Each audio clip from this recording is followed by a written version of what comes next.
PMC ప్రేక్షకులకు నమస్కారం. ఈరోజు మన ముందున్నారు బ్రహ్మర్షి దేవరపల్లి గోపాలరెడ్డి గారు. నమస్తే సార్.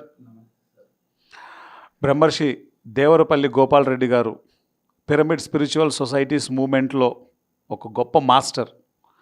పత్రి సార్ ద్వారా మరి మొట్టమొదటి బ్రహ్మర్షి పిఎస్ఎస్ మూమెంట్లో మరి వ్యవస్థాపకులు అనేటువంటి పత్రి సార్ అయితే, సార్ తర్వాత ఆ స్థాయిలో ఆ యొక్క బ్రహ్మర్షి పదవిని అధిరోహించినటువంటి గొప్ప మాస్టర్ మన గోపాలరెడ్డి గారు.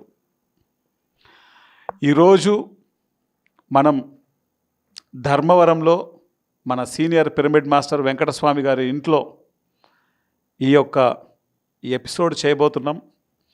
ఈ ఎపిసోడ్ ఎంత ఇంపార్టెంట్ అంటే, భారతదేశం అంటే మనం ఏదైనా ప్రామాణికంగా తీసుకున్నప్పుడు భగవద్గీతను ప్రామాణికంగా తీసుకుంటాం మనం. అటువంటి భగవద్గీతలో 4 యోగాల గురించి చెప్పబడి ఉంది. జ్ఞానయోగము, భక్తి యోగము, ధ్యాన యోగము, కర్మయోగము. ఈ 4 యోగాల గురించి మనం విశేషంగా మనం తెలుసుకోబోతున్నాం. ఇది అత్యంత ముఖ్యమైనటువంటి జ్ఞానం. ఈ జ్ఞానం మన దగ్గర ఉన్నప్పుడు మన యొక్క ఆత్మ ఎదుగుదల అది వేగవంతమవుతుంది. మరి అటువంటి అద్భుతమైనటువంటి ఎపిసోడ్ ఇది. మరి ఇంకెందుకు ఆలస్యం, సార్ మాటల్లో దీన్ని విశేషంగా తెలుసుకుందాం. సార్, మీ మాటల్లో ఈ 4 యోగాల గురించి. భగవద్గీతలో ఫస్ట్ అర్జున్ విషాద యోగం తర్వాత మొట్టమొదట అందించింది జ్ఞానయోగం, అంటే సాంఖ్యం. సాంఖ్యం అంటే ఆత్మానాత్మ వివేకం. ఎందుకు అంటే, మోహం అనేది ఎక్కడ జనిస్తుంది అంటే అజ్ఞానం వల్లే జనిస్తుంది. అంటే ఉన్నది ఉన్నట్లుగా చూడగలిగినటువంటి దృష్టి లోపం వల్లే జరుగుతుంది ఇది. అంటే అది ఉన్నది ఉన్నట్టుగా చూడలేదు మనస్సు. ఎప్పుడైతే ఆ బుద్ధికి సరైన జ్ఞానం అందనప్పుడు మాత్రమే అది ఉన్నది లేనట్టు, లేనిది ఉన్నట్టు భ్రమిస్తుంది. ఆ భ్రమ కలగడంతో అజ్ఞానం, ఆ అజ్ఞానంతో జీవుడు బంధింపబడుతున్నాడు. కాబట్టి ఆ మోహానికి గురయ్యాడు అర్జునుడు. ఎవరు? యుద్ధంలో 2 సైన్యాల మధ్య రథం నిలుపుకొని కృష్ణుణ్ణి ఆర్డర్ వేశాడు. 2 సైన్యాల మధ్య రథాన్ని నిలిపాడు. 2 సైన్యాల మధ్య రథాన్ని నిలపడంలో కూడా ఆయన తీసుకుపోయి ఎక్కడ పెట్టాడంటే భీష్మ ద్రోణాదులు ఎదుటే పెట్టాడు తీసుకుపోయి రథాన్ని. ఒక్కసారి కౌరవ సైన్యాన్ని, పాండవ సైన్యాన్ని వీక్షించాలి అని ఆయన అడిగాడు. ఈయన అదేవిధంగా రథాన్ని నిలిపాడు. నిలిపిన తర్వాత 2 సైన్యాల మధ్య నిలబడి మొత్తం ఆ వైపు సైన్యాన్ని, ఈ వైపు సైన్యాన్ని చూశాడు. తన శత్రు సైన్యం వైపు ఎప్పుడైతే చూశాడో, ఆ శత్రు సైన్యంలో ఉండేదంతా తన వాళ్ళే. అంటే ఆయన దుర్యోధనాదులు కూడా శత్రుత్వము వీళ్ళకి చెడు చేసిండొచ్చు, కానీ బంధువర్గంగా చూసుకుంటే వాళ్ళు కూడా ఒక వంశానికి చెందిన వాళ్ళే, ఒక కుటుంబానికి చెందిన వాళ్ళే. ఈ వ్యామోహము లేకపోతే దానికి ఏం పెద్ద సమస్య అవసరం లేదు. అంతా వాళ్ళే కనపడతారు నీకు ఆ మోహం వచ్చినప్పుడు అదే కనపడతాడు. ఆయన క్షత్రియుడు, ఆయనకు ఉండాల్సిన లక్షణము కాకుండా వేరే ఇతరత్ర ఈ బాంధవ్య లక్షణం కనపడింది ఆయనకు. ఆయన లక్షణం ఏమంటే, ఆయన క్షత్రియునికి సహజ లక్షణం ఏముండాలంటే శిష్టరచన, దుష్ట శిక్షణ. అవతలోడు బంధువు కాదా, తనకు అనుకూలమా ప్రతికూలమా ఈ విషయాలు కాదు. అవతలోడు ఎవడైనా దుష్టుడైతే వానిపైన వాడు శత్రువే. క్షత్రియుని లక్షణం ఉండాల్సింది. అవతలోడు శిష్టుడైతే తనకు వ్యతిరేకమైన వాడినైనా దగ్గర పెట్టుకోవాల్సిందే. ఇది మర్చిపోయాడు ఆయన. భీష్మద్రోణాదులను చూసి అప్పటికి, ఎందుకంటే చిన్నతనంలోనే తండ్రి పోవడంతో ఎంతో ఆదరించాడు భీష్ముడు. తల్లి తండ్రికి మాదిరిగా చూశాడు. తర్వాత ద్రోణుడు తన కుమారుని కంటే ఎక్కువగా ప్రేమించాడు. తన కుమారునికి నేర్పని విద్యలను కూడా నేర్పించాడు. ఆయన అన్నాడు, నాకు అర్జునుడు ప్రేమపుత్రుడు అని, వీడు నా కామపుత్రుడు. ఎవరు? అశ్వత్థామ కామపుత్రుడు, వీడు నాకు ప్రేమపుత్రుడు అనేవాడు. ఎందుకంటే ఆయన ఇష్టం, అంత ఇష్టమైనవాడు. అంటే అశ్వత్థామ మీద ప్రేమ ఉండదనేది కాదు, అసలు వానితోనే ఆయనకు మృత్యువు. అశ్వత్థామ లేదంటే ఈయన ఎప్పుడూ ఆ వైపు ఉండేవాడు కాదు. అశ్వత్థామ అంటే అంత ఇష్టమే, అంత ఇష్టమైన అంతకంటే ఇష్టం అర్జునుడు. అంత అద్భుతమైనటువంటి గురువు, అంత అద్భుతమైనటువంటి తాత. ఇంకా తర్వాత కృపాచార్యుడు గురువు. తర్వాత తనకు కావాల్సిన వాళ్ళు ఎంతోమంది, తండ్రులు, మేనమామలు, తన బంధువులు అందరినీ చూసేప్పటికీ ఒకసారి మోహం ఆవహించింది. అది అట్లా ఇట్లా ఆవహించలే, ఆయనకు చేతులు వణికిపోయాయి. అంత వీరాది వీరుడు, ధీరవీరుడైన అర్జునుడే దీనహీనుడైపోయాడు. అంత ధీరుడు అంటే అంత ధీరుడు. ఇంతవరకు ఇన్ని యుద్ధాలు చేశాడు, ఎక్కడే కానీ ఆయన చేయి వణికింది కానీ విల్లు జారింది కానీ లేదు. ఇక్కడ ఈ పరిస్థితిలో మాత్రం ఆయనకు గడగడలా అట్లా వణికిపోయి అట్లా గాంధీవం జారిపోయింది, భూమి మీద పడిపోయింది, రథంలో కింద పడిపోయింది. అది అంత ధీరవీరుడు కూడా దీనహీనుడైపోయాడు. ఎందుకంటే మోహం కమ్మింది.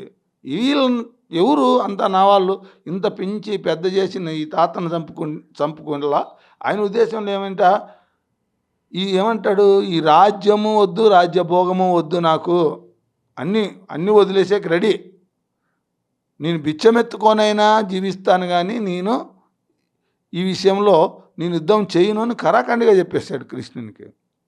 అంతవరకు ఎట్లున్నాడు, ఎప్పుడెప్పుడు యుద్ధంలోకి పోదామా, ఎప్పుడెప్పుడు యుద్ధం చేద్దామా, శత్రువుని దునుమాడదామా అని అంత ఫోర్సులో ఉండేవాడు. ఒక్కసారి వాళ్ళని చూస్తేనే అంత మమకార వృత్తి అనేది అంత బలంగా పనిచేస్తుంది మనిషికి. అందుకే జ్ఞాని కావాల్సిన వాడికి మమకారం అనేదే పెద్ద శత్రువు. ఆ శత్రువు ఆవహించింది, అందుకే ఆయన దీనహీనుడైపోయాడు. అప్పుడు ఆయనకు ఈ అజ్ఞానం ఏంది, వాస్తవం ఏందో, స్వధర్మమేమో ఆయన మర్చిపోయాడు. స్వధర్మం ఆయనకి ఏమంటే క్షత్రియుడు శిష్టరచన దుష్ట శిక్షణ. భీష్మద్రోణాదులు దుష్టులా అనేది కాదు, వాళ్ళ శిష్టులే కావచ్చు, ఆయన దుష్టుల యొక్క సహవాసం ఉంది, వాళ్ళ వైపు వాళ్ళు నిలబడ్డారు కాబట్టి ఇంక వాళ్ళకు కూడా దుష్టుల కింద లెక్క, అధర్మం వైపు. ఇంకా దాంట్లో ఏమాత్రం కూడా అనుమానం లేదు. అయినా ఈయనకు అదే భ్రమ అనేది. మనకు భ్రమ ఎట్లా గమ్ముతుందంటే అది ఏ వైపు నుంచి వచ్చి మనిషిని ఆవహిస్తుందో తెలియదు. అంతటి అర్జునునికే ఆవహించిందంటే మన బోటల్లో ఎలా నూకుతుందో కూడా తెలియదు, ఎట్లా మారుస్తుందో కూడా తెలియదు. వాటి వరకు అంత ఫోర్సులో పోయినాడు. ఆ లెవెల్ చేసిన తర్వాత కృష్ణుడికి మార్గం ఏముంది చూశాడు, దిక్కుదెలియని పరిస్థితుల్లో పడిపోయినాడు అనేది అర్థమైంది ఆయనకు, అజ్ఞానంలో పడిపోయాడు అనేది. ఇప్పుడు కావాల్సింది అతనికి ఆత్మబోధ. తను ఎవరో దానికి తెలియాలి, వాస్తవమేమో తెలియాలి, స్వధర్మమేమో తెలియాలి, పరధర్మమేమో తెలుసాలా. స్వధర్మ పరధర్మాలకు మధ్య తేడా తెలియకపోతే కూడా వాడు సక్రమైన రూట్లో వచ్చేకి లేదు. కాబట్టి ఆయన స్వధర్మం క్షత్రియుడైతే, క్షాత్రం అంటే శిష్టరచన దుష్ట శిక్షణ అయితే అది పోయి వ్యామోహంలోకి పడిపోయాడు. కాబట్టి ఇప్పుడు జ్ఞానం బోధించాలి. అందుకే ఫస్ట్ జ్ఞానయోగం బోధించిన తర్వాతే కర్మయోగం బోధిస్తాడు. చాలామంది అభిప్రాయం ఏమంటే కృష్ణుడు జ్ఞానయోగం బోధించినప్పుడు అర్జునునికి తలకాయకి ఎక్కలేదు, అది ఎక్కకపోవడం వల్ల తిరిగి కర్మయోగం బోధించాడు అంటారు. అది ఎట్టి పరిస్థితుల్లో కృష్ణుని విషయంలో జరిగే విషయం కాదు. ఆయనకు తెలియకపోవడం ఏంది, జరిగేది తెలుసు, జరగబోయేది తెలుసు, జరుగుతాండేది తెలుసు. అన్నీ తెలిసినటువంటి వానికి ఆ విషయంలో పొరపాటు పడతాడనేది లేదు. అర్జునునికి ఏది ఇవ్వాలో ఫస్ట్ ఆ డోసే ఇచ్చాడు. అదే ఆత్మానాత్మ వివేకం. ఆత్మ అనాత్మ, ఫస్ట్ నువ్వు అనాత్మవు కాదు ఆత్మవు అనే విషయంలో జ్ఞానయోగంలో సాంఖ్యంలో చాలా అద్భుతంగా చెప్పాడు భగవానుడు.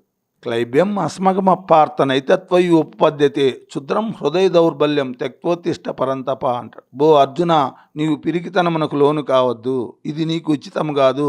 ఓ పరంతప, క్షుద్రమైన హృదయ దౌర్బల్యమును వీడి యుద్ధమునకు సిద్ధము కమ్ము. ఫస్ట్ డోస్ ఆయనకి ఎక్కిలా, ఆ ఇంజక్షన్ ఎక్కితేనే తెలీదు. ఇది ఓ అర్జున, నీవు పిరికితనమునకు లోను కావద్దు, ఇది నీకు ఉచితము కాదు, నీకు సంబంధించింది కాదు. పిరికితనం అనేది నీకు రాకూడదు, రాలే ఇంతవరకు, ఇప్పుడు వచ్చింది. ఓ పరంతప, హృదయ దౌర్బల్యమును వీడి యుద్ధమునకు సిద్ధము కమ్ము. హృదయ దౌర్బల్యం అనేదే మానవునికి అతి నీచమైంది. ఎక్కడ ఎంతటి ధీరున్నైనా వీరున్నైనా అది పూర్తిగా కృంగదీస్తుంది. కాబట్టి ఈ గుణాన్ని, ఇది నీకు తగింది కాదు, నువ్వు మహాప్రతాపవంతునివి, పౌరుషశాలివి, అటువంటి వానివి ఇంత దుర్బలత్వానికి రావడం కారణం ఏమంటే వాస్తవం నీకు తెలియకపోవడం వల్లే. జ్ఞాని అనేవాడు సచ్చినోనికి ఏడ్చాడు, బ్రతికినోనికి ఏడ్చాడు. అజ్ఞానే సచ్చినోనికి ఏడుతాడు, బ్రతికినోనికి ఏడుతాడు. ఇది వాడు ఉండకపోయే ఒక విషయంలో వాడిని అట్లా చూస్తాడు, ఒక విషయంలో ఇట్లా చూస్తాడు. ఈ రెండు ఎక్కడొస్తాయంటే వానికి స్వచ్ఛమైన బుద్ధి ఉండదు. బుద్ధి శుద్ధమైతే తప్ప వాస్తవాన్ని గ్రహించలేదు. శుద్ధ బుద్ధే వాస్తవాన్ని గ్రహిస్తుంది. మాలిన్యంతో కూడిన బుద్ధి, మమకార అహంకార మమకారాలు గురి అయినటువంటి బుద్ధి నిర్ణయించుకోలేదు. అశోచ్య నన్వశోచస్త్వం ప్రజ్ఞావాదాంశ భాససే గతాసు నగతాసుంచ నాను శోచంతి పండితాహ. ఓ అర్జున, మహాజ్ఞాని వలె ధర్మపన్నములు విప్పుచున్నావు.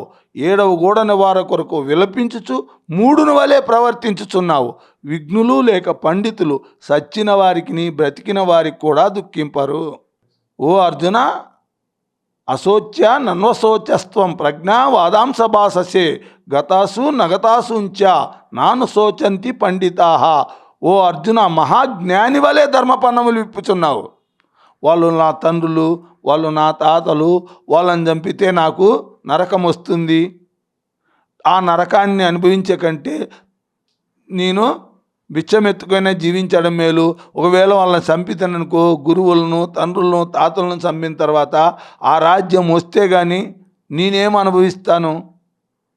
ఆ రక్తపు కూడు నేను తినలేను, నేను బిచ్చమెత్తుకొనైనా జీవిస్తాను అంటాడు. బిచ్చమెత్తుకొని జీవించే స్వభావమా అర్జునుంది? రేపు అదే చెప్తాడు కృష్ణుడు. రేపు నువ్వు అలా బజార్లోకి వచ్చి బిచ్చం ఎత్తుకున్నప్పుడు వాళ్ళు ఎవడో హేళన చేస్తాడు. ఏ బుద్ధుడో మహావీరుని మాదిరి నువ్వు తలకాయించుకుని కెపాసిటీనా నీకు? నీ ఛాత్రము బుద్ధి ఉన్నిస్తుందా? ఆ స్వభావం నేను ఊరికే పెడుతుందా? నువ్వు అనుకుంటాడావేమో నేను బిచ్చం ఎత్తుకొనైనా జీవిస్తాను. నాకైతే నమ్మకం లేదు. ఎందుకంటే అది ఎవడో నువ్వు మాట్లాడాల్సిన మాట కాదు. ఎవడో మహావీరుడో బుద్ధుడో మాట్లాడితే దాన్ని ఒప్పుకోవచ్చు. నీలాంటి వాడు మాట్లాడితే ఒప్పుకునే మాట కాదు అది. ఎందుకంటే నీ ఛాత్రబుద్ధి ఓ మాట అంటే నీకు బుస్సుమంటుందాడ. ఏది నీ చేతుల్లో నువ్వు ఉండాలనుకుంటాను. నీ స్వభావం నీకు తెలియకపోవచ్చామో, నాకేం తెలుసు ఖచ్చితంగా నీ స్వభావం ఏందనేది. నువ్వు దీన్ని వదిలిపెట్టు. ఇవి ఏంది? ఒక జ్ఞాని వలె ధర్మపన్నములు విప్పుచున్నావు. ఏది మాటలు చూస్తే కోటలు దాడుతాండే, కాలు చూస్తే గడప దాటంలే. ఎంత జ్ఞానం చెప్తాడావంటే నీ జ్ఞానం అంతా ఆ జ్ఞానం ఎందుకు పనికిరాని జ్ఞానమే అని చెప్పి కృష్ణుడు మందలించడంలోనే అంటాడు. అప్పుడు ఆయన చెప్పిన తర్వాతనే ఆయనకు అవగాహన వచ్చింది. అప్పుడు కొంచెం ఆలోచించాడు. ఇది పరమాత్మ చెప్పే మాటలు ఎప్పుడైతే ఆయన నోరు విప్పాడో అంతవరకు నోరు విప్పలే. ఆయన అలా ఏడ్చుకునే చెప్పుకుంటే ఉన్నాడు. వాళ్ళని చంపితే పాపం వస్తుంది, వీళ్ళని చంపితే పాపం వస్తుంది, నన్ను నరకానికి పోతా, ఇవన్నీ మళ్ళీ రాజ్యం వచ్చినా నేనేం సుఖంగా ఉంటానా? ఈ ఏడుపంతా ఏడ్చినంత వరకు ఆయన ఊరికే చూసుకుంటూనే ఉన్నాడు. తర్వాత ఇప్పుడు నోరు విప్పిన తర్వాత ఏమాట చెప్పాడు. అప్పుడు అన్నాడు లాస్ట్ ఫైనల్లో ఎప్పుడైతే కృష్ణుడు దీన్ని పూర్తిగా చెప్పాడో ఏం చెప్తున్నాడు? గురుని హత్వాహి మహానుభావాన్ శ్రేయో భోక్తుం వైద్యమపీహలోకే యత్వార్థ కామాస్తు గురుని హైవ భుంజీయ భోగాన్ రుధిర ప్రతిగ్ధాన్ అంటాడు. మహానుభావులైన గురుజనులను చంపకుండా బిచ్చమెత్తుకొని నేను జీవించుట శ్రేయస్కరమే. బిచ్చమెత్తుకొని జీవించినా శ్రేయస్కరంగానే ఉంటుంది, కానీ ఇది మాత్రం నాకు మంచిది కాదు. ఈ చంపడం అనేది, ఈ చేయడం అనేది నాకు నచ్చదు అని అరాఖండిగా చెప్పిన తర్వాత ఈ కృష్ణుడు చెప్పిన మాటలకు ఆయన ఇన్స్పైర్ అప్పుడు చెప్తాడు.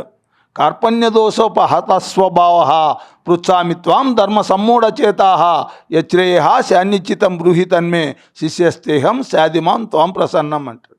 కృష్ణ, కార్పణ్య దోషమునకు లోనై నా స్వభావమును కోల్పోయి గిలగిలలాడుతున్నాను. ధర్మాధర్మ విశిక్షణకు దూరమై నా కర్తవ్యము నిర్ణయించుకొనలేకున్నాను, కనుక నాకు శ్రేయస్కరమైన దానిని నిశ్చయముగా తెలుపుము.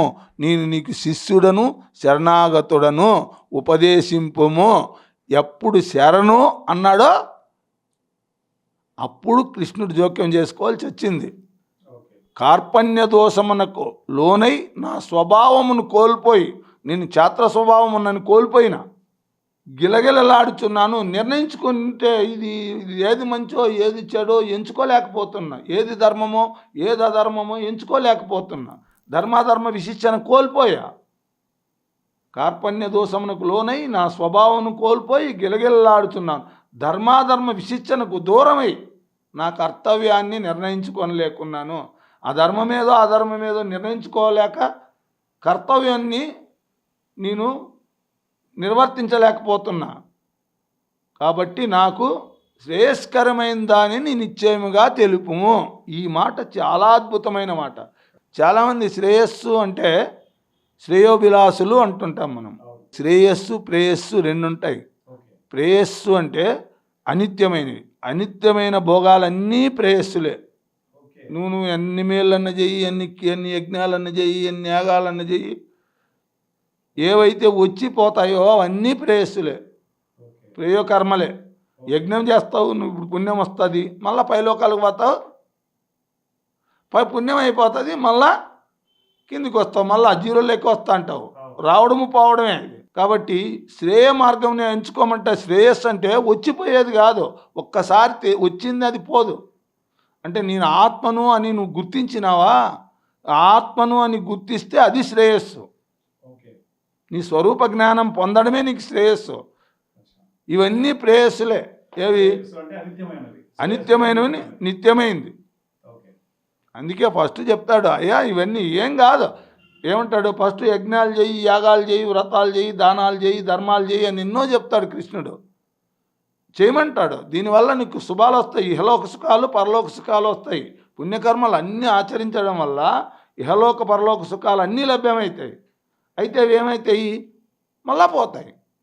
అదే చెప్తాడు ఫస్ట్. త్రైవిద్యామాం సోమపాహ పూతపాప యజ్ఞైరిష్ట్వా స్వర్గతిం పార్థయంతే తే పుణ్యమాసాధ్య సురేంద్రలోక అశ్నంతి దివ్యాన్ దివిదేవ భోగాన్ని అంటాడు.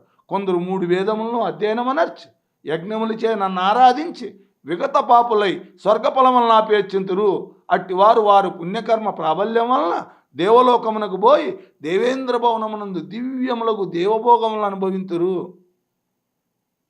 ఈ లోకంలోనే కాదు, పైలోకాల్లో కూడా దివ్యమైన భోగాలు అనుభవిస్తారు. కొందరు 3 వేదములను అధ్యయనమనర్చి, అంటే 3 వేదాలు, నా వేదాల్లో 4 వేదాలు 3 వేదాలంతా కర్మకాండే ఎక్కువ బోధిస్తాయి. ఈ అధ్యయనమే చేస్తాయి, జ్ఞానకాండలోకి ప్రవేశించారు. ఇప్పుడు 3 కాండలు ఉంటాయి. కర్మకాండ, ఉపాసనకాండ, జ్ఞానకాండ. అంత కర్మకాండలోనే పోతారు మనిషి. ప్రతి ఎవడో మహానుభావుడు తప్ప జ్ఞానకాండ వరకు ప్రవేశించే వాళ్ళు లేరు. అసలు 90% అంతా కర్మకాండలోనే ఉంటారు. ఇంకో 10% అంతా ఉపాసన మార్గంలో ఉంటారు. ఉపాసన అంటే ఏదో మంత్రాన్నో జపాన్నో పట్టుకొని మనసును, ధ్యానాన్నో పట్టుకొని మనసును ఏకాగ్రం చేసుకుంటూ తర్వాత దాని పట్ల యోగ స్థితికి చేరుకోవడానికి ప్రయత్నం. ఇంకా లేదంటే యజ్ఞాలు, యాగాలు, దానాలు, ధర్మాలు ఇవి చేసేవాళ్ళు ఎక్కువ ఉంటారు. చేస్తారు, ఊరికే చేసి దాన్ని ఫలితం ఆశించకుండా చేస్తే అది యోగంగా మారుతుంది. కర్మ యోగంగా మారాలంటే ఫలితాన్ని ఆశించకుండా చేసినప్పుడు యోగంగా మారుతుంది. ఫలితాన్ని ఆశించినంత వరకు అది పుణ్యంగానని ఉంటుంది, పాపంగానని ఉంటుంది. నువ్వు చేసే కర్మను బట్టి నువ్వు దుష్టకర్మ చేస్తే పాపం వస్తుంది, పుణ్యకర్మ చేస్తే పుణ్యం వస్తుంది. నువ్వు ఎప్పుడైతే దాన్ని ఫలాపేచ్ఛ లేకుండా ఎవడైతే కర్మ ఆచరిస్తారో అప్పుడు యోగంగా మారుతుంది. అంతవరకు యోగం కాదు అది. అదే మన పత్రి సార్ అంటుంటాడు, భక్తిలో కూడా భక్తిని యోగం కాదు అది రోగం అని. ఏమంట? భక్తి యోగమే. ఏం కృష్ణుడు చెప్పింది తప్ప? పత్రి సారు భక్తి రోగము కాదు యోగమని. మనం చేసే లెవెల్లో అది రోగం. ఏమంట?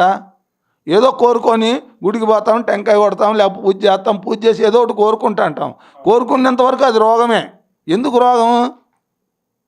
ఇక నిన్ను విడుదల కానిది అది, నిన్ను దీంట్లోనే నూకుతానే ఉంటుంది. అందుకే కొందరు 3 వేదాలను అధ్యయనమనర్చి యజ్ఞములచే నన్ను ఆరాధించి విగత పాపులై స్వర్గఫలములను ఆపేచ్చింతురు.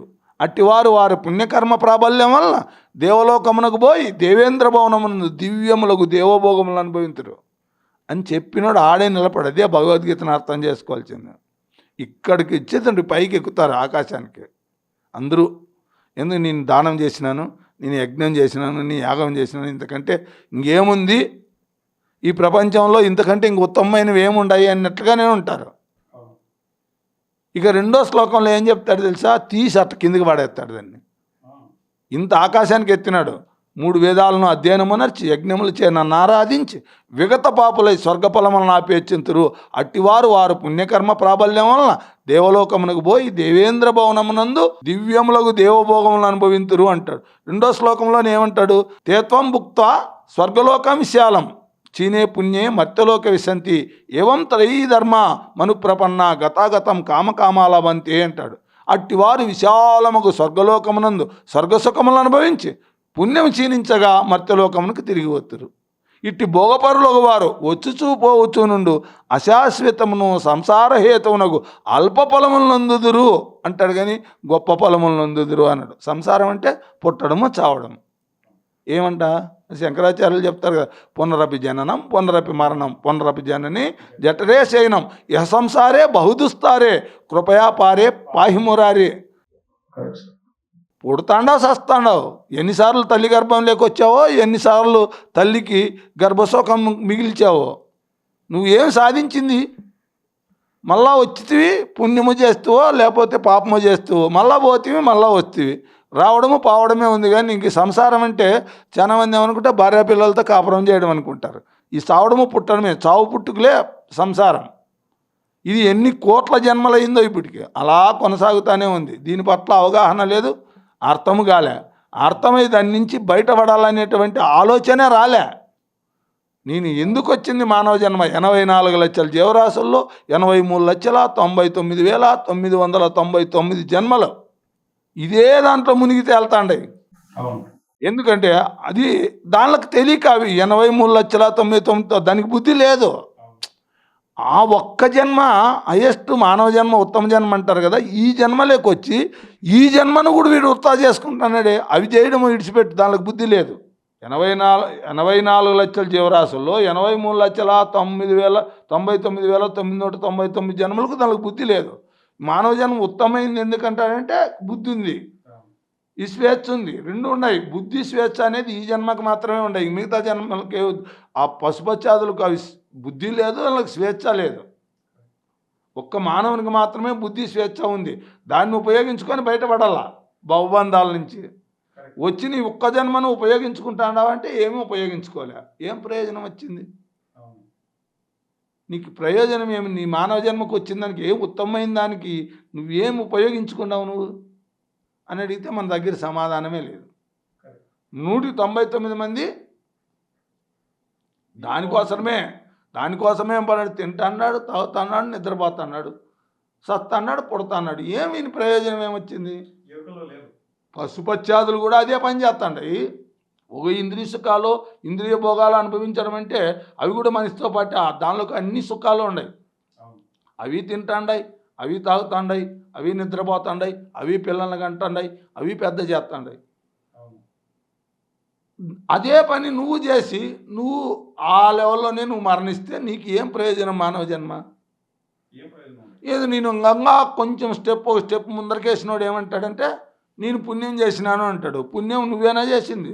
భగవంతుని ఎదుట నిలబడినప్పుడు ఆయన అడిగే ప్రశ్నకు సమాధానం నువ్వు ఏం మానవ జన్మ, నీకు ఇంత ఉత్తమమైన జన్మ ఇస్తే నువ్వేం చేసి వచ్చినావు అంటాడనుకో.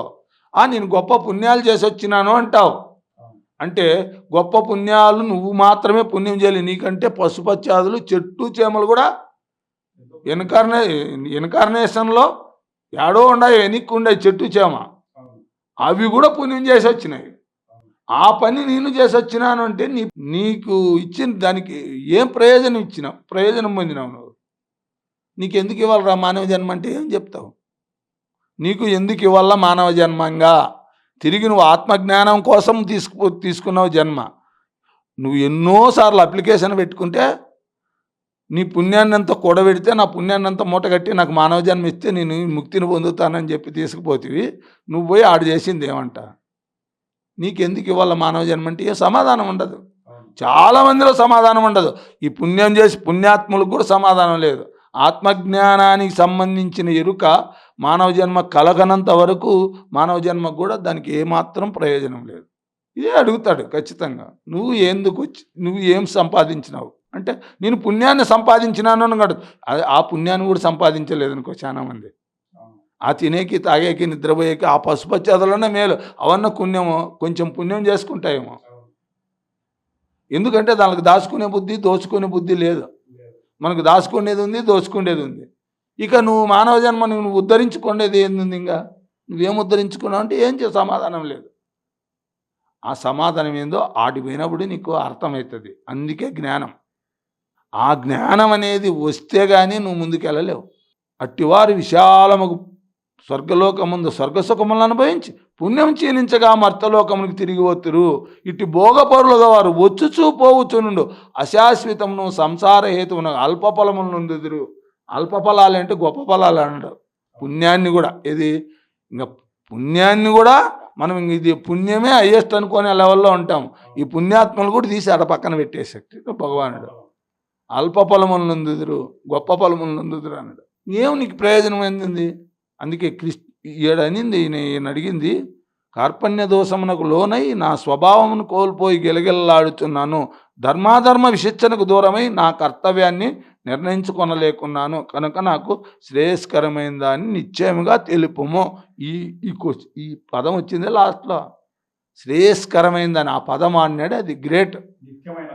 నిత్యమైనది నాకు కావాలా, నిత్యత్వాన్ని గురించి నాకు చెప్పు. అక్కడే ఈ జ్ఞానయోగము ఆ సాంఖ్యం స్టార్ట్ అవుతుంది.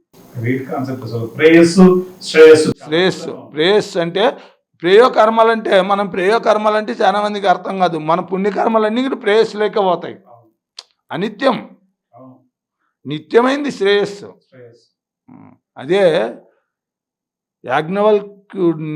యాజ్ఞవల్క మైత్రేయ సంవాదంలో స్వామి ఈ కార్పణ్య దోషం అంటే ఈ కార్పణ్యం అంటే ఏమి అంటే మానవ జన్మను తీసుకొని కూడా మానవ జన్మలోకి వచ్చి కూడా ఇంత బుద్ధిజనితమైన జన్మని తెచ్చుకొని కూడా ఏదో పశుపత్యాదుల మాదిరిగా జీవించి చావడమే కార్పణ్యం.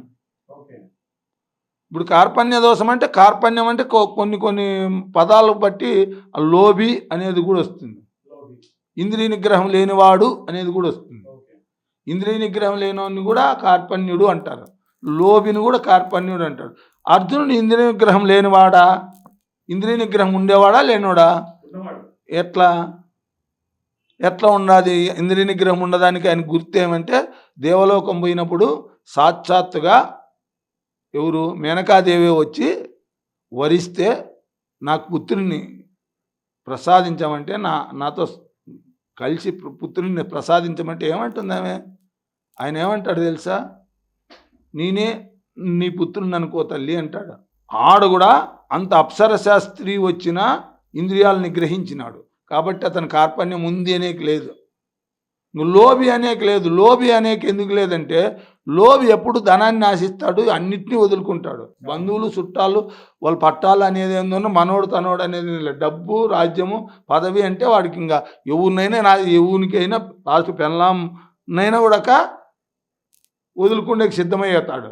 ఇటువంటి లక్షణం లేదు. ఎందుకంటే అతను త్రిలోకాధిపత్యమే నాకు లభించినప్పటికీ నాకు అవసరం లేదు, వీళ్ళని చంపి వచ్చిన పాపకుడు నాకు వద్దు అంటాను. కాబట్టి ఇక్కడ లోభి అనేది కూడా అవకాశం లేదు. ఈ రెండు దానిలో లేదు. మరి ఇంకా అర్జునుడు ఏం చెప్తున్నాడు? కార్పణ్య దోషమునకు లోనై నా స్వభావం కోల్పోయి గిలగిల్లాడుతున్నాను. ఏమంట కార్పణ్యము? ఈ అజ్ఞానమే కార్పణ్యం. వాస్తవాన్ని వాస్తవంగా చూడలేకపోవడమే కార్పణ్య దోషం. అంతకంటే కార్పణ్యం ఏమీ లేదు. ఆ దోషంతోనే శరీరం లేకి రావడము పోవడం ఎందుకు జరుగుతుందంటే అదే పునరపి జననం పునరపి మరణం పునరపి జనని జఠరే శయనం ఇహ సంసారే బహుదుస్తారే కృపయా పారే పాహి మురారి అంటాడు. ఈ సంసార సముద్రం నుంచి బయటపడే తండ్రి అని అడుక్కొని వస్తాడు. ఆడేమో ఇటుకు వచ్చిన తర్వాత మళ్ళీ అదే సంసారంలో తిరిగేకే ప్రయత్నిస్తూ ఉంటాడు. కాబట్టి ఇది కాదు. చాలా సింపుల్గా చాలా బాగా చెప్పారు.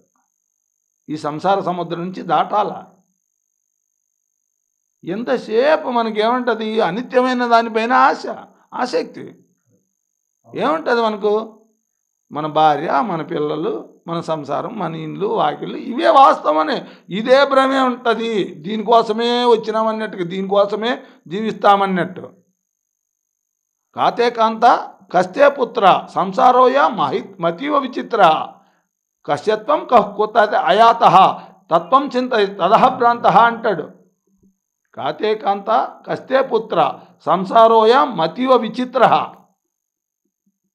కశ్యత్వం కుతయాత తత్వం చింతయ తదహ భ్రాంత. తత్వచింతన చేయి, వాస్తవమేమి అవాస్తవమని తెలుసుకో, నిత్యమేదో అనిత్యమేదో తెలుసుకొని దాని నుంచి బయటపడడానికి ప్రయత్నించు.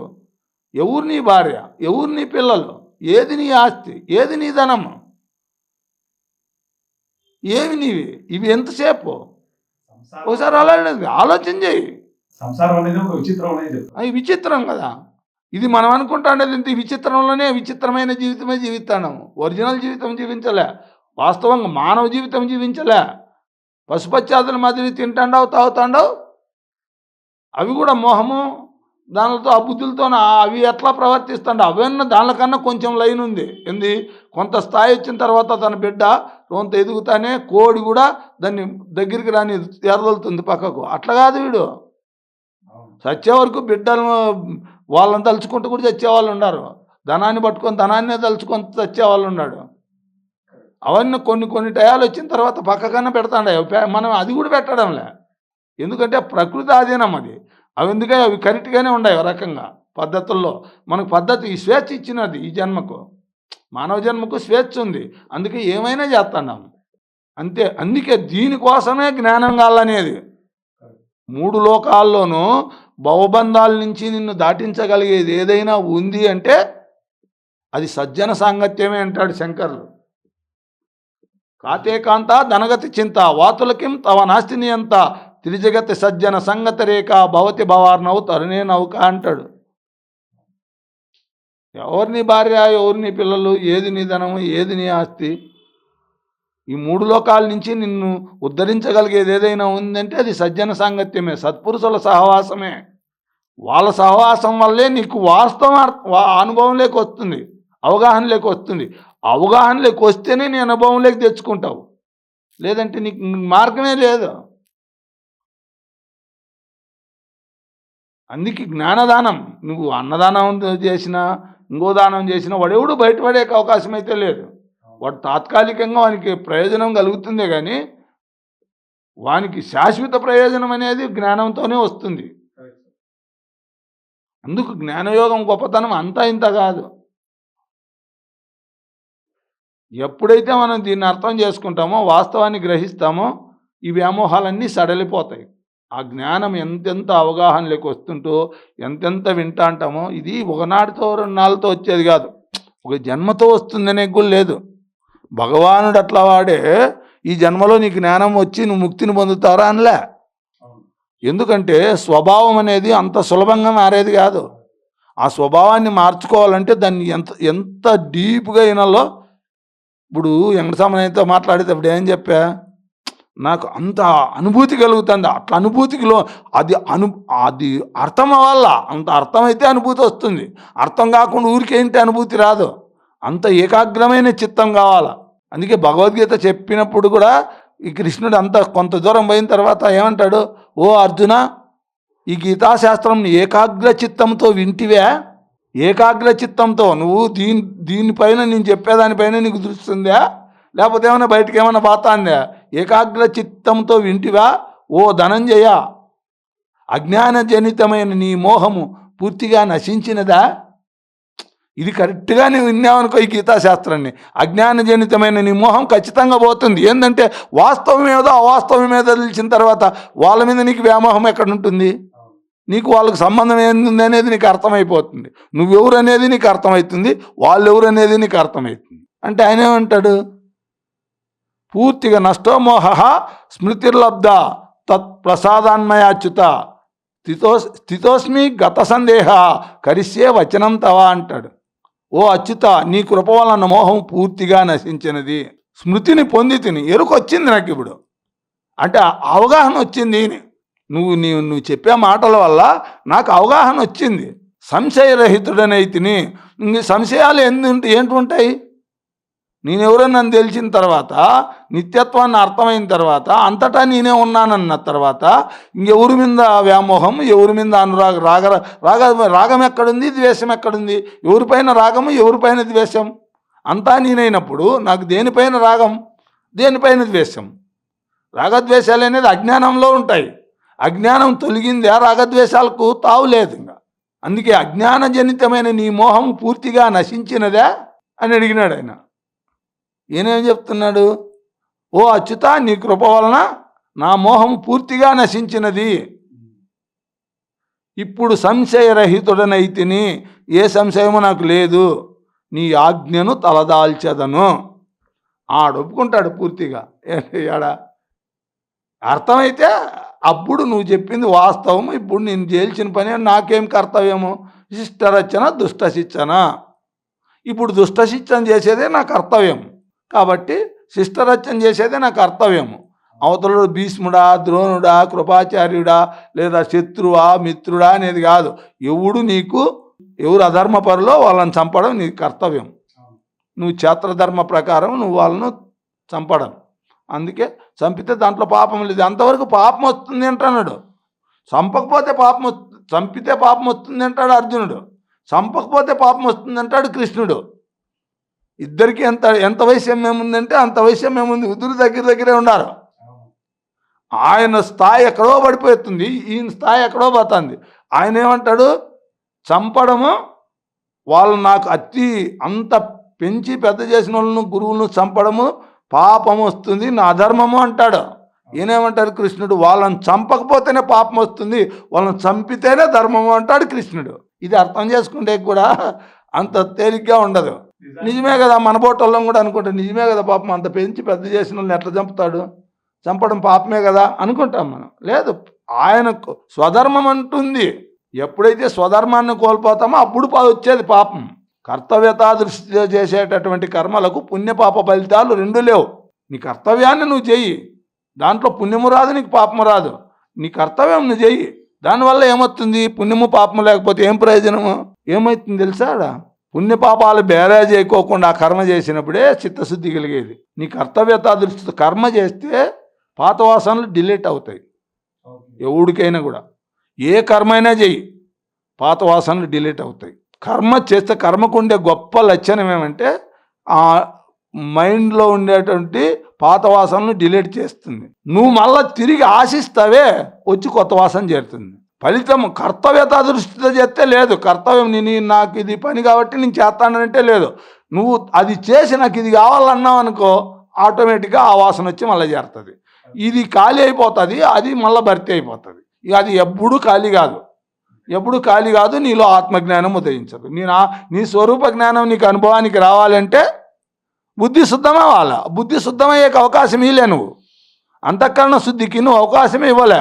ఆడ చేస్తున్నావు, అవి పోతున్నాయి, మళ్ళీ కొత్త దాన్ని తెచ్చుకుంటున్నావు. ఎక్కడి నీకు వస్తుంది జ్ఞానం?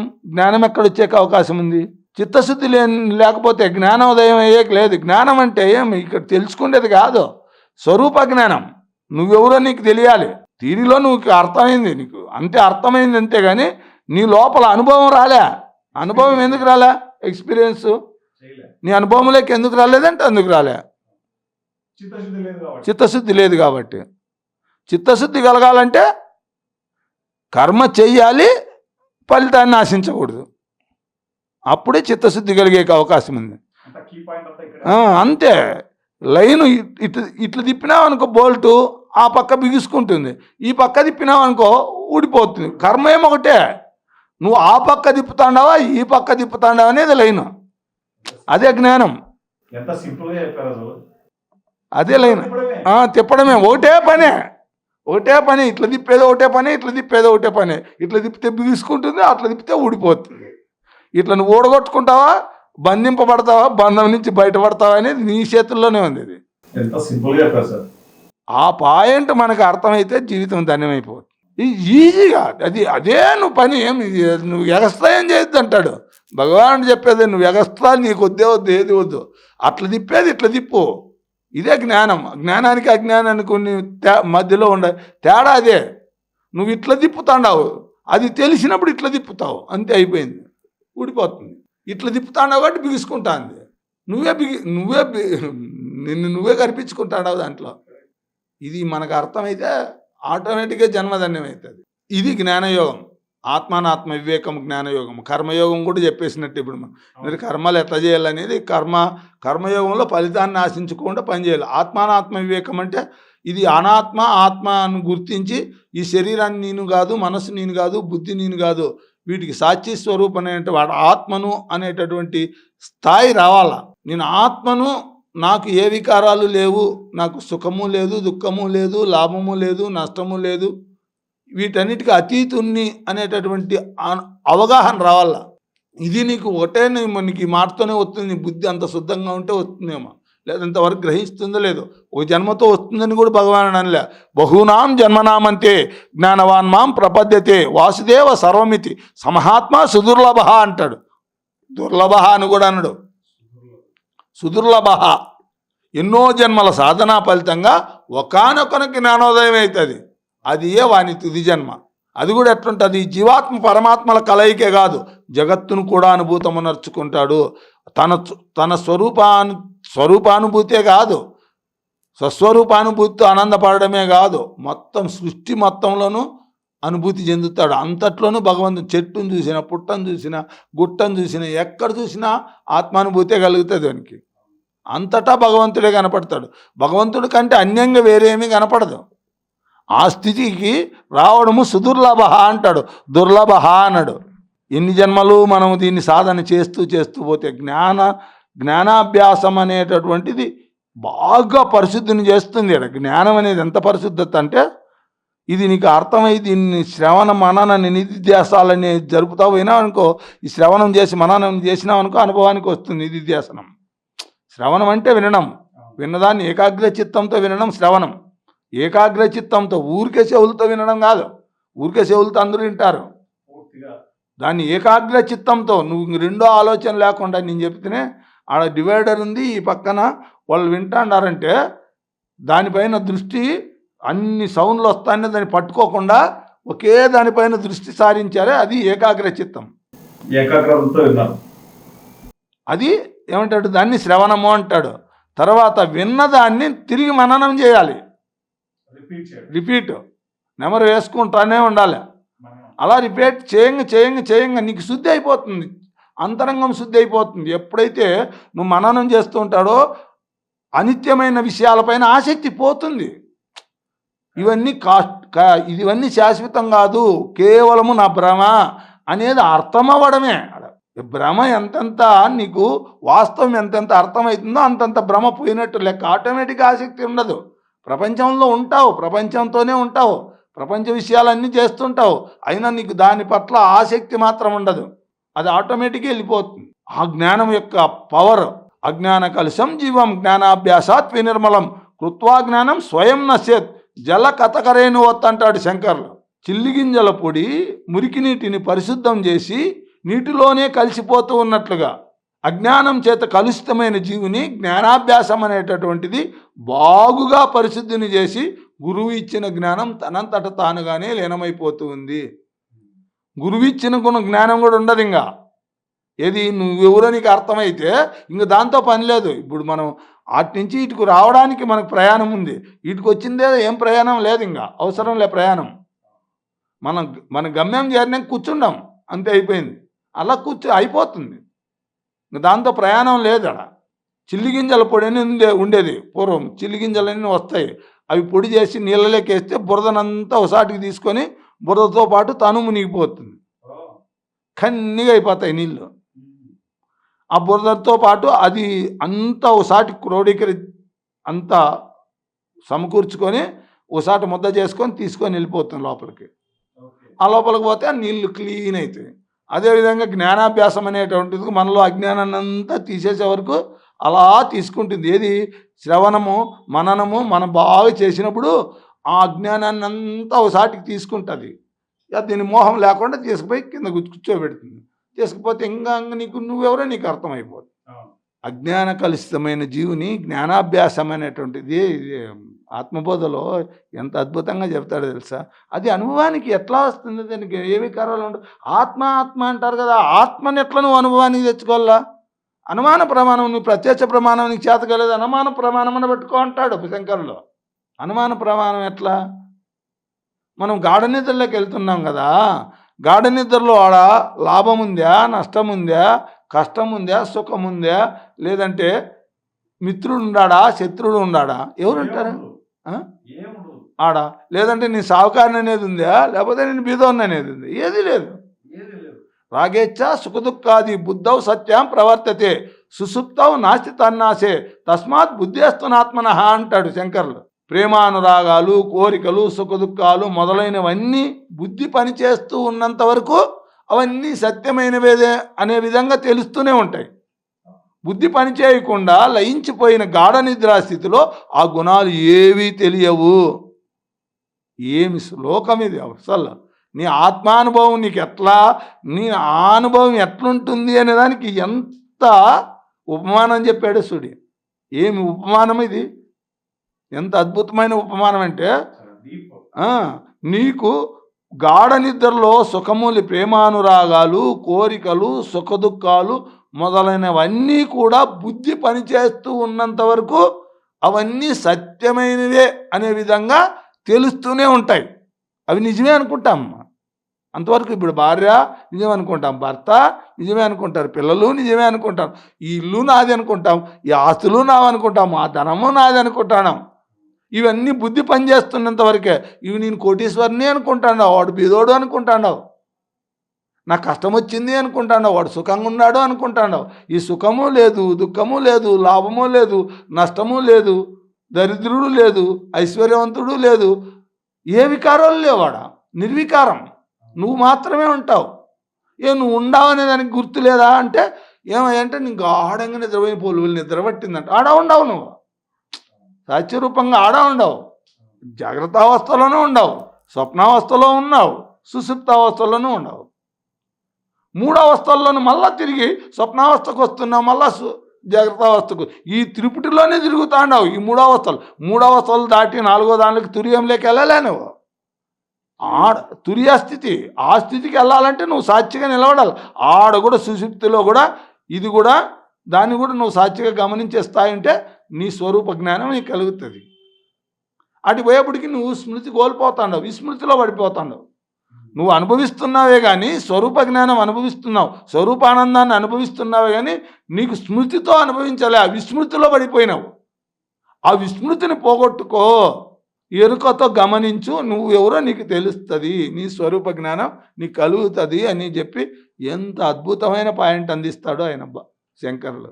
ఎంతసేపు నువ్వు ఈ త్రిపుటిలోనే తిరుగుతాండవు. ఎప్పుడైతే ఇది అర్థమవుతుందో అప్పుడు మాత్రమే జన్మధన్యమవుతుంది. ఇది అర్థమైతే చాలు. ఈ ఒక్క శ్లోకం అర్థం వేసుకొని నువ్వు ఆ లెవెల్ను పట్టుకో. ఏది ఏదైతే సుషుప్తావస్థలో ఉందో అదే అవస్థను ఈడ నువ్వు పట్టుకో. నీ బుద్ధి, చిత్తం, అహంకారం ఇవన్నీ కలిసినప్పుడు అంతఃకరణం ఉంది, అయినా అంతఃకరణానికి సాక్షిగా ఉండి ఈడ కూడా నువ్వు ఆ స్థితిలో ఉండు. అప్పుడు నీకు ఆత్మజ్ఞానం వచ్చినట్టు లెక్క. త్రిపుటిని దాటినావనేదానికి గుర్తంటే అంతఃకరణం అతీతంగా అంతఃకరణానికి సాక్షివి కావాలా. ఈ సుఖదుఖాలన్నీ అంతఃకరణం వరకే ప్రయాణం. అంతఃకరణం దాటి ఆత్మస్థితిలో ఏవీ లేవు. ఇవి ఎంతవరకు ప్రయాణిస్తాయంటే ఆ అంతఃకరణం వరకే ప్రయాణిస్తాయి. పొయ్యిలో మండే మంట పాత్రకు వేడి కలిగించవచ్చు, వికారం కలిగించవచ్చు, లేదా దాంట్లో ఉండే నీటికి వికారం కలిగించవచ్చు, లేదా అంటే దాంట్లో ఉండే వస్తువులకు వికారం కలిగించవచ్చు, దాంట్లో ఉన్న శూన్యానికి ఏ వికారము కలిగించలేదు. పాత్రలో శూన్యం ఉంటుందే, దానికి ఏం వికారం కలిగిస్తుంది? దాన్ని వేడి కలిగిస్తుందా, దాన్ని ఏమైనా మరిగిస్తుందా, లేకపోతే దాన్ని కాల్చేస్తుందా, ఏదైనా మత్స్యాన్ని చుట్టుకుంటుందా? దానికి ఆకాశం ఉంది, ఆ పాత్రలో కూడా ఆకాశం ఖాళీ ఉంది కదా, ఆ ఖాళీకి ఏమైనా వికారం కలుగుతుందా? దీనిలో ఇన్ని వికారాలు జరుగుతున్నాయి. ఏది పొయ్యిలో మండే మంట పాత్రకు వికారం కలిగిస్తుంది, తర్వాత దాంట్లో ఉండే నీటికి వికారం కలిగిస్తుంది, తర్వాత దాంట్లో ఉండే వస్తువులకు వికారం కలిగిస్తుంది, అయినా దాంట్లో ఉన్న శూన్యానికి వికారం కలిగించదు. ఆకాశానికే శూన్యంకే వికారం కలిగించలేదంటే చిదాకాశ స్వరూపమైన ఆత్మకు ఏవి వికారాలు కలిగిస్తాయి? ఆత్మ చిదాకాశం, అది సూక్ష్మాతి సూక్ష్మం, ఆకాశం కంటే ఎంతో సూక్ష్మం. ఎగ్జాంపుల్ అంతే, అంతకంటే ఇంకేం కావట్లేదు. అది నువ్వు, అది రావాల నీకు, అది నువ్వు. ఇవి ఏవి కాదు, నిన్నేమి చేయలేవు ఇవి. ఏ దుఃఖం ఉండకూడదు, బాధ ఉండకూడదు, భయం ఉండకూడదు, ఇవి ఉండకూడదు అంటే అది నువ్వు అని నిన్ను నువ్వు తెలుసుకో అంటే అది నిన్ను నువ్వు తెలుసుకో అంటే అది నువ్వు అని తెలుసుకో. ఇవేవి కాదని దీని పట్ల పక్కన పెట్టు. ఏమి ఇడిచిపెట్టనులే, దానిగా అర్థం చేసుకొని వదిలిపెట్టు. దానిపైన మోహం వదులు. ఈ ఇల్లు నాది, ఈ వాకిల్ నాది, ఈ భూములు నాది, నా భార్య నాది, ఇవన్నీ అనిత్యాలను నిత్యాలని భ్రమిస్తున్నాము. భ్రమను వదులు. బ్రహ్మమే నువ్వు బ్రహ్మము అని తెలియాలంటే నువ్వు భ్రమను వదలాలి నాయన అంటాడు భగవానుడు. భ్రమ వదిలితే చాలు, ఇవన్నీ వదలాల్సిన పనిలే.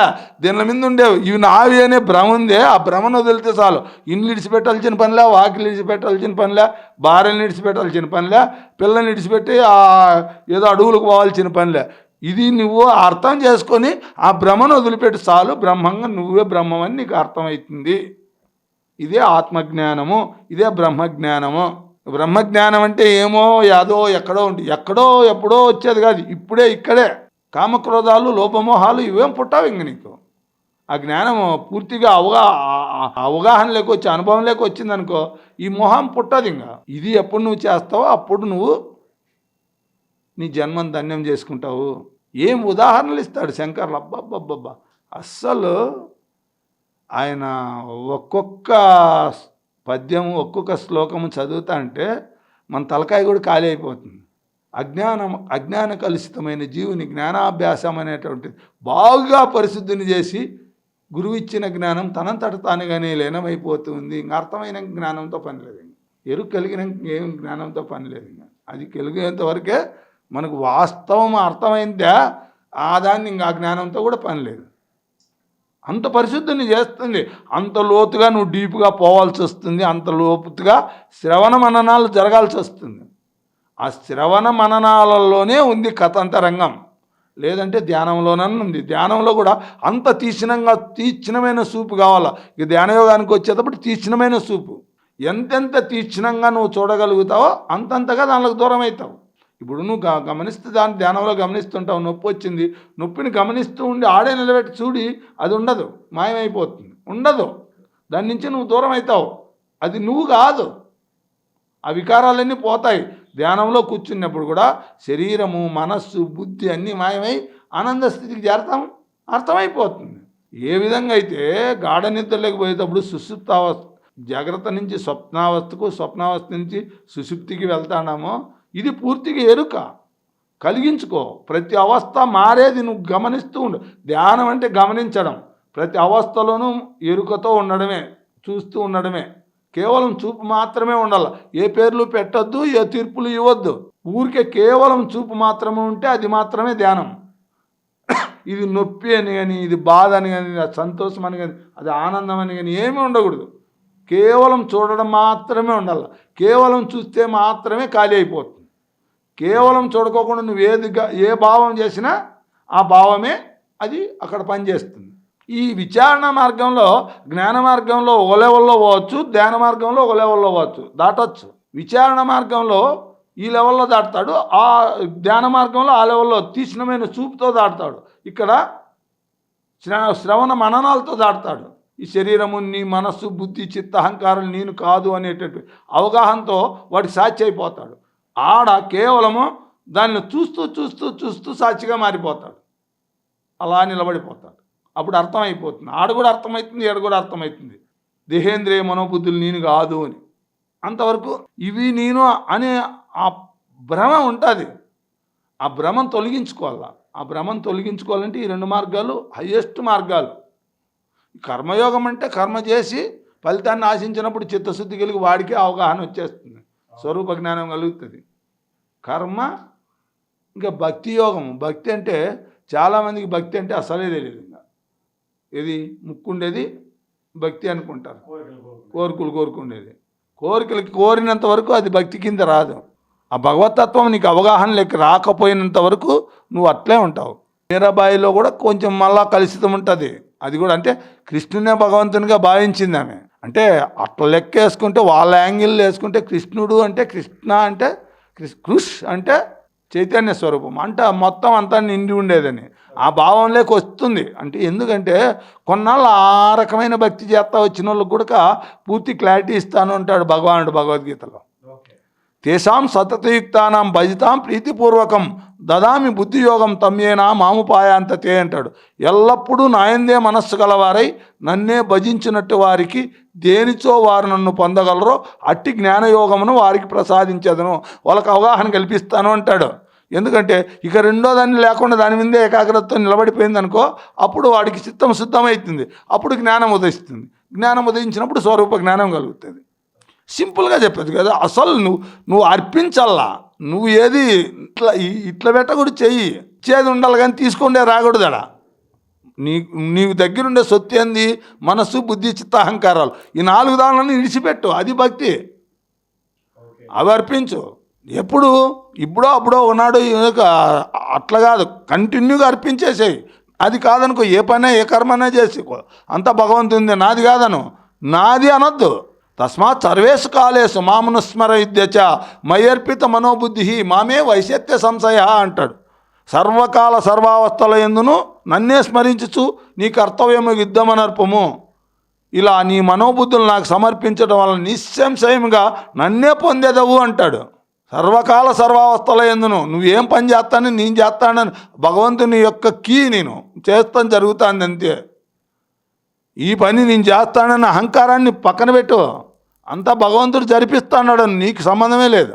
రైల్లో కూర్చున్నాడు, మూట బరువు అవుతుంది రైలు కానీ నెత్తిన పెట్టుకుంటే బరువు దానికి బరువు మోసేది రైలు, నువ్వేంటికి మొత్తం నెత్తిన పెట్టుకుని మనం మోసేది భగవంతుడు అయితే మన నెత్తిన పెట్టుకొని మనం బరువు అనుకుంటున్నాం.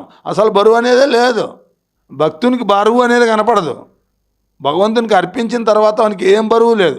అందే అంటాడు ఆయన, నేను సర్వాన్ని నాకు ఈరా అని నేను అడుగుతా అంటే నీకు ఇచ్చి హాయిగా ఉండరంటే నేను ఎత్తుకుంటాను, ఎత్తినంటావు, నేనేం చేస్తాను అంటాడు భగవానుడు. నేను బరువు నెత్తిన పెట్టుకుంటాను అన్నప్పుడు నీ బరువు నువ్వే నెత్తిన పెట్టుకొని నాకు బరువు స్వామి అంటావు, నాకు ఈరా అని నేను అడుగుతాను. నా చెయ్యి కింద అయింది, నీ చెయ్యి పైన అయింది, దిశనేరా ఇట్లా ఏది నీ మనోబుద్ధులు పడే ఇట్లా అయిపోయింది నీకు, నువ్వు హ్యాపీ. ఎంత గొప్ప ఉదాహరణ చెప్పారు సార్ మీరు. ట్రైన్లో కూర్చొని నెత్తి మీద బరువు పెట్టుకుంటే అంతకంటే అజ్ఞానం. అంత అజ్ఞానం అదే. మనం ఇప్పుడు నెత్తి మీద బరువు అదే, దానికి బరువు కదా, దానికి ఎవరికి బరువు? నీకు బరువు అదే, రైలుకు బరువు కాదు. అంత బరువు మొత్తం నిన్నే మోస్తుంది, ఇంకా నువ్వు మూటం పోయలేదా? ఇది అర్థం కాక సత్తానం అంతే. మనము ఎప్పుడైతే మనం ఇది అర్థమవుతుందో ఆ జ్ఞానం అర్థమైనప్పుడు ఇంక దాన్ని ఈగ పక్కన పెడతాం. ఆయన అన్ని ధర్మాలను నాకు వదిలేరండి, ఇదేమో వద్దు నీకు, ఒక్కటి నేను ఎత్తిన పెట్టుకోవద్దు అంటాడు. సర్వధర్మాన్ పరిత్యజ్య మామేకం శరణం రజ అహంతో సర్వపాపేభ్యో మోక్షయిష్యామి మా శుచ. సర్వధర్మములను పరిత్యజించి నన్నే శరణ పొందు, నిన్ను సర్వపాపముల నుండి ముక్తిని గావించి మోక్షమును ప్రసాదించు. 1,000,000 జన్మలు నువ్వు పాపం చేసిండుకో, 1,000,000 జన్మల పాపమున్నే నీకేం పర్వాలే, నాకు ఇచ్చేయి, తీసుకుంటా నేను. నువ్వు లేకపోతాను, ఇప్పుడు నేనేం చేస్తా? నా పాపం కూడా నేను అంటావు నువ్వు, నేనేం భగవంతుడుగా నేను చేస్తాడు? మన పాపాన్ని కూడా మనం ఇచ్చేకి సిద్ధపడము, నా పాపాన్ని నేనే తినాలంట. ఇంక భగవంతుడు ఏం చేస్తాడు? ఇంత లాస్ట్ ఫైనల్లో ఇంత లెవెల్లో చెప్పినాడు, సర్వధర్మాన్ని పరిత్యజ్య, అన్ని ధర్మాలను వదిలిపెట్టు, నాకు అర్పించు, నాకు సమర్పణగా. అదే మనం ధ్యానంలో చేసే పని. శరీరాన్ని, మనస్సును, బుద్ధిని అన్ని వదిలేసి ఆత్మతో అనుసంధానం అవుతాం, అది భక్తి. ఆత్మతో అనుసంధానం అవ్వడమే భక్తి. అన్నిటినీ బుద్ధి అహంకార చిత్తహంకారాలన్నింటినీ వదిలేసేదే భక్తి. వాటిని వదిలేది భక్తి, నువ్వు కోరేది భక్తి కాదు. ఉపవాసాలని చేస్తా అంటారు మన వాళ్ళు. చాలామందికి ఉపవాసం అంటే ఏమో తెలియదు. అంటే దగ్గరగా అని, ఆవాసం అంటే నీ ఇంటికి దగ్గరగా. నేను లేదు, నువ్వెవరు? ఆత్మవు. నీ ఆత్మకు దగ్గరగా ఉండడమే ఉపవాసం.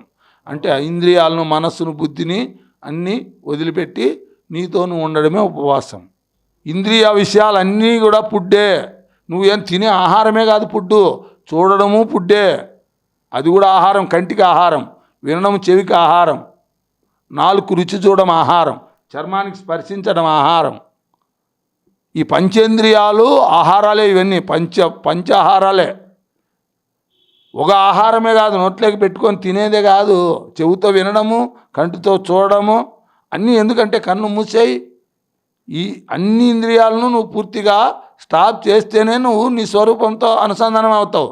ఇప్పుడు ధ్యానంలో అదేగా జరిగేది, అన్నీ ఆగల్లా. ఉపవాసం అంటే ఏది శరీరం మీద దోమలు వాళ్ళతో అన్నీ కనపడకూడదు నీకు. ఎందుకంటే ఆహారం తీసుకోకూడదు, స్పర్శ శబ్దం వినపడకూడదు. గాఢ నిద్రలో ఎట్లయితే ఇవన్నీ ఈ ఆహారాలన్నీ మాయమవుతాండా లేదా? కన్ను చూస్తాందా, చెవి వింటాందా, నేలకు రుచి చూస్తాందా, ఇది శరీరం స్పర్శిస్తాందా, చర్మము, శబ్ద స్పర్శ రూప రసగంధాలు అన్నీ కూడా మాయమవుతాండా ఇక్కడ. అలా బుద్ధిపూర్వకంగా ఈడే మాయం చెయ్యి, అర్థం చేసుకొని చెయ్యి. అది అర్థం కాకుండా అవుతుంది, ఈడ అర్థం చేసుకొని చెయ్యి. ఇది చేస్తే ఇది జ్ఞానం. ఉపవాసం అంటే రియల్గా ఈరోజు అర్థమైంది. ఉపవాసం అంటే అది నువ్వేం చేస్తున్నావు, మనమేం చేస్తున్నాము, అన్నిటికీ ఆహారం పెడతాం, అన్ని ఇంద్రియాలకు. ఈ 4 మాత్రం ఆహారం పెట్టము. అది పెట్టమా, అది కూడా కాదు, అది కూడా సక్రమంగా నిర్వహించడంలే. ఏమంటాడు, ఈ పొద్దు శనివారం ఒక్కపొద్దు నేను అన్నం తిన్నాం, ఏం తింటావు అంటే పూరీలు తింటా. పూరీలు తింటే ఉపవాసమా? ఇంకెవడో చెప్పినండి గురువు, ఒక పండు మాత్రం తినొచ్చు అని. పండు అంటే ఏంది, పండు అంటే ఇంతతో నేను ఆకలి తట్టుకోలేని చెప్పి పనస పండు తెచ్చుకొని తిన్నంట, అది ఉపవాసమే. ఇప్పుడు వాస్తవంగా చెప్పాలంటే మన ఉపవాసాల్లో అది ఇంకా ఎగస్ట్రా అవుతుంది. అస్సలైన ఉపవాసానికి అర్థమే తెలియకుండా పోయింది. ఆవాసము అంటే అన్నిటినీ ఎనిక్కి తిప్పడం, ఇంద్రియ విషయాలన్నీ ఎనిక్కి మళ్ళించడమే ఆహారము. అదే నిరాహారము అంటారు చూడు. నిరాహారం అనే విషయం అది. ఒక్కొక్క విషయము అర్థం చేసుకుంటా పోతే కానీ మనకు అర్థం కాదు. ఇప్పుడు ఏంటంటే నువ్వు భక్తి యోగంలో సహజంగానే ఉపవాసం అనేది ఉంటుంది. ఉపవాసం అంటే ఏదో ఫుడ్ మానేసి ఉండడం అనుకుంటుంటారు అందరూ. ఉపవాసంలో మనం ఇప్పుడు ఫుడ్ మానేసి ఉన్నప్పుడు ఇప్పుడన్నా ఒకసారి దీన్ని ఊరికే ఉంటాము. అప్పుడు ఎట్లుంటుంది తెలుసా, మనసు తర్వాత తింటా ఉంటుంది, దానివైపు పరిగెత్తా ఉంటుంది, దానివైపు పరిగెత్తా ఉంటుంది. ఇప్పుడన్నా నోరు మూసుకొని ఎత్తే నోరు మూసుకొని ఉంటుంది, అప్పుడు నోరు మూసుకోదు, అది పరిగెత్తానే ఉంటుంది. ఈ అన్ని ఇంద్రియాలతో పాటు అంతరేంద్రియమైనటువంటి మనస్సును కూడా పూర్తిగా సంయమనం చేయగలిగినప్పుడే దాన్ని పూర్ణ ఉపవాసము అంటాడు. మనస్సు కూడా పూర్తిగా అంతర్ముఖమైపోవాలి. పూర్ణ ఉపవాసం అనేది ఆ వర్డే ఫస్ట్ టైం వింటున్నాను నా లైఫ్లో. అది ఆ ఉపవాసాన్ని మనం అర్థం కాక ఆ విధంగా జీవిస్తాం. ఈ భక్తి పేరుతో వాళ్ళ పేరుతో చెప్తాను. అసలు దాని అందుకే జ్ఞానం ఫస్ట్ కావాలనేది. జ్ఞానం వచ్చిన తర్వాత ఏ కర్మన్నా చేయి, అది వ్యవసాయం చేయి, వ్యాపారం చేయి, లేదంటే ఏ పని అన్నా చేయి, అది ధర్మబద్ధంగానే ఉంటుంది. అన్ని ధర్మాలను అది కరెక్ట్గా ధర్మాన్ని అతిక్రమించదు. అది జ్ఞానము ఎప్పుడు ధర్మాన్ని అతిక్రమించదు, ధర్మంగానే ఉంటుంది. ఎందుకంటే దానికి వాస్తవం తెలుసు. ఆ శుద్ధ బుద్ధికి వాస్తవం తెలుస్తుంది. రాగేచ్ఛ సుఖదుఃఖాది బుద్ధౌ సత్యాం ప్రవర్తితే సుసుప్తౌ నాస్తి తన్నాశే తస్మాత్ బుద్ధేస్తునాత్మనః. ప్రేమానురాగాలు, కోరికలు, సుఖదుఖాలు మొదలైనవన్నీ కూడా బుద్ధి పనిచేస్తూ ఉన్నంత వరకు అవన్నీ సత్యమైన విధంగా తెలుస్తూనే ఉంటాయి. బుద్ధి పని చేయకుండా లయించిపోయిన గాఢ నిద్రాస్థితిలో ఆ గుణాలు ఏవీ తెలియవు. అప్పుడు నీకు సంబంధం లేకుండా పోతుంది. ఎట్లా పోతుంది? ఈ వికారాలన్నీ ఎక్కడ పోయినాయి అప్పుడు? కాబట్టి వికార స్థితిని దాటు. ఆత్మ అంతటా ఉంది అంటున్నావు, అంతటా ఉన్నాయి, ఎందుకు అనుభూతి చెందలేకపోతున్నావు? సదా సర్వగతోప్యాత్మ నా సర్వత్రా భాసతే బుద్ధావేవా భాసతే స్వచ్ఛేసు ప్రతిబింబవత్ అంటాడు. ఆత్మ ఎల్లప్పుడూ అంతటా వ్యాపించి ఉన్నప్పటికీ సర్వత్రా ఉన్నట్లు కనిపించడం లేదు. పరిశుద్ధమైన అద్దంలో ప్రతిబింబం కనిపిస్తూ ఉన్నట్లు పరిశుద్ధమైన బుద్ధిలో మాత్రమే ఆత్మ ప్రకాశిస్తుంది. ఆత్మ ప్రకాశం మనకు ఎందుకు కలగలేదంటే బుద్ధి శుద్ధంగా లేదు. శుద్ధమైన అద్దంలో మాత్రమే మన ప్రతిబింబం ఎట్లా కనిపిస్తుందో శుద్ధమైన బుద్ధిలో మాత్రమే మా ఆత్మ మనకు అనుభూతికి వస్తుంది. ఏం ఉపమానం వాడాడు చూడు. అద్దం ముందర పోయి నిలబడి మలినం అద్దం ముందర పోయి మన మాలిన్యంతో ఆ దుమ్ము దూషితమైనటువంటి ఆ అద్దం ముందు నిలబడితే మన రూపం మనకు స్పష్టంగా కనపడదు. ఎప్పుడైతే అద్దం క్లీన్గా ఉందనుకో, మనం పోయి నిలబడినామంటే చిన్న డార్క్ కూడా ఆడ కనబడుతుంది. అది కూడా అంతే, బుద్ధి శుద్ధంగా లేదు కాబట్టి అంతటా భగవంతుడు ఉన్నాడు చూడంటే ఆడ చూస్తాం. బుద్ధి శుద్ధంగా లేదు. శుద్ధమైన బుద్ధిలో అయితే ఖచ్చితంగా భగవంతుని దర్శనం అవుతుంది, ఆత్మానుభూతి కలుగుతుంది. ఆనందము, నువ్వు ఆనంద స్వరూపిని నాకు దుఃఖమే ఎందుకు ఉంది అంటే నీ బుద్ధి అపరిశుద్ధంగా ఉంది, అందుకు అది అనుభూతికి రాలే. నీకు బుద్ధి శుద్ధం చేయి. బుద్ధి శుద్ధం చేసేకే ఈ సాధనలన్నీ, కర్మయోగమైన, జ్ఞానయోగమైన, ధ్యానయోగమైన, ఇవన్నీ శుద్ధికే. వీటికి ఆ యోగాలన్నీ అయిపోయిన తర్వాత ఆటోమేటిక్గా జ్ఞానోదయం అయిపోతుంది నీకు. ఆ జ్ఞానోదయమే నీకు, ఆ అనుభూతికి రావడమే జ్ఞానోదయము. ఆ అనుభవమే వాస్తవం ఉన్నట్టుగా అనుభవానికి రావడమే జ్ఞానోదయం. దీన్ని ఎంతెంతగా నువ్వు డీప్గా తీసుకో. ఫస్ట్ శుద్ధం చేయి. మనకు సాధన చేయాలంటే టైం ఉండదు, ఓపిక ఉండదు. అన్నిటికీ టైం ఉంటుంది. టీవీలు చూసేక టైం ఉంటుంది, సినిమాలు చూసేక టైం ఉంటుంది, మన భార్య పిల్లలతో బాగా ఎంజాయ్ చేసేక టైం ఉంటుంది, అన్నీ ఉంటాయి. తినేక టైం ఉంటుంది, తాగేక టైం ఉంటుంది. అయిన సాధనకు మాత్రం టైం లేదు. దీన్ని శుద్ధం చేసుకోవాలనేటువంటి ఆలోచన లేదు. అసలు శుద్ధం అయితే కానీ ఆత్మజ్ఞానం, దైవాన్ని పొందాలి, భగవంతుణ్ణి పొందాలి అనుకుంటే మొత్తం దీన్ని ముందు శుద్ధం చేయాలనేది కూడా ఎంతమందికి తెలుసంట. ఇది యోగం ద్వారానే సంస్కరించుకోవాలని ఎంతమందికి తెలుసు. దీని ముందు ఆ చిత్తాన్ని శుద్ధం చేసుకుంటే కానీ భగవద్ దర్శనం లేదని ఎంతమందికి తెలుసంటావా? చాలామంది తెలియదు. ఎంతమందిని అడుగు, ఎందుకు నీకు భగవంతుని నిరంతరము నేను పూజ చేస్తానంటాడు. నీకు భగవంతుడు ఎప్పుడన్నా కనపడినాడా? అనుభవం నీకు ఉందా అని అడుగు. ఎవడన్నా నాకు ఉందేమంటాడేమో.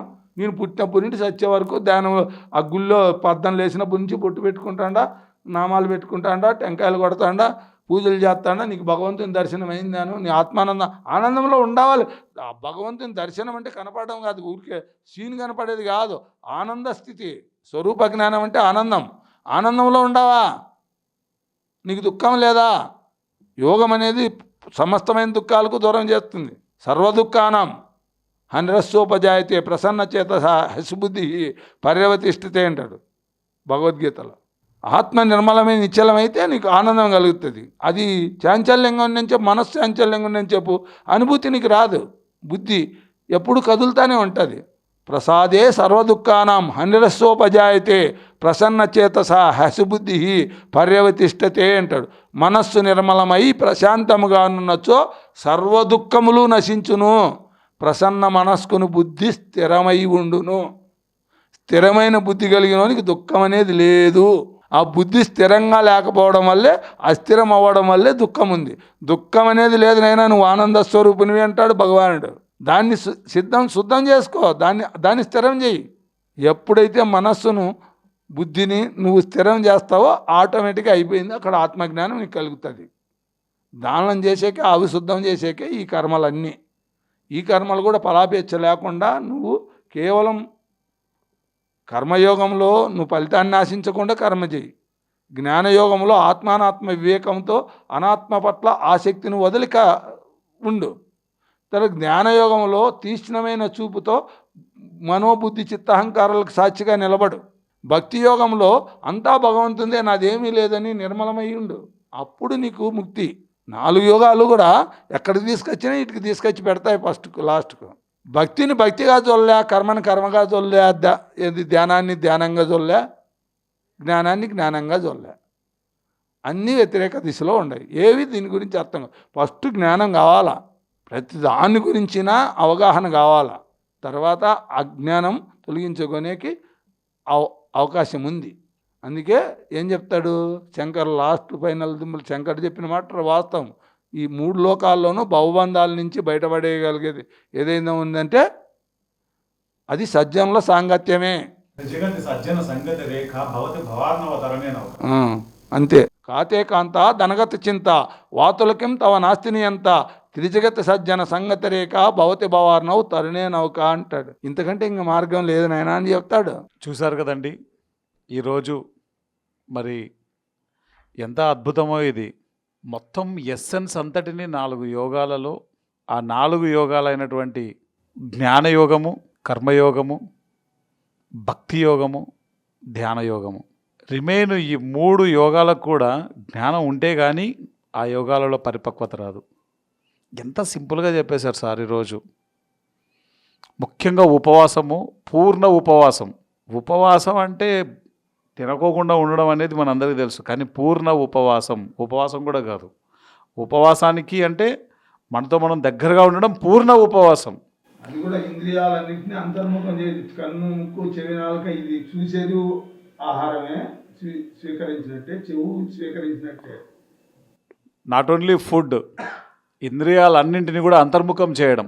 ఒక ఇంద్రియం కాదు, ఒక ఇంద్రియాన్ని పట్టేస్తే కాదు, అది కూడా బలవంతంగా అది అది అణిచిపెడితే కాదు, ఆ ఇంద్రియం కూడా అంతర్ముఖం అయిపోవాలి. ఈరోజు సమయాభావం వల్ల తొందరగా క్లోజ్ చేస్తున్నాం, కానీ ఎంతో నిగూఢమైనటువంటి అర్థము, పరమార్థాలతో కూడుకొని ఉంది. ఈ ఎపిసోడు ఎంత అద్భుతమో, ఎంత మహా అద్భుతమో. సో మాస్టర్స్, ఇది మనకు ఈ విధంగా ఇంటర్వ్యూల రూపంలో సార్ మామూలుగా స్టేజ్ మీద ఎంతో అద్భుతంగా గీతా జ్ఞాన యజ్ఞాలు చేశారు. మరి ఇంటర్వ్యూల రూపంలో మరి ఇలా ప్రారంభించాం. ఇది ప్రారంభం మాత్రమే. ఇంకా ముందు ముందు అనేక ఎపిసోడ్ల ద్వారా ఎంతోమందికి ఈ భూమి మీద ఉన్న ప్రతి మనిషికి ఎన్నో రకాల సమస్యలతో బాధపడుతుంటారు. ఆ సమస్యలను తీసుకుంటూ ఈ సమస్యకు భగవద్గీతలో పరిష్కారం ఏంటి అనేటువంటి ఒక కొత్త కార్యక్రమానికి కూడా శ్రీకారం చుట్టాలన్న ఆలోచన వచ్చింది. ఇది భగవద్గీత అన్నది అన్నిటికీ పరిష్కారం అయింది కాబట్టి మనం ఇందులో నుంచి ఈ భూమి మీద ఉన్న ప్రతి మనిషికి ఉన్నటువంటి సమస్య ఏంటి, ఆ సమస్యకు సొల్యూషన్ ఏంటి అనే కార్యక్రమాన్ని మనం మున్ముందు చేసుకుందాం. సార్తో ఎంతో జ్ఞానాన్ని తెలుసుకుందాం. మరి ఈరోజు ఎంతో అద్భుతమైనటువంటి ఈ మహా జ్ఞానాన్ని మనం తెలుసుకున్నాం. మరి నెక్స్ట్ ఎపిసోడ్లో బ్రహ్మర్షి దేవరపల్లి గోపాల్ రెడ్డి సార్ ద్వారా ఇంకా మరిన్ని విశేషాలు మనం తెలుసుకుందాం. అంతవరకు చూస్తూ ఉండండి pyramid meditation channel. Thank you very much.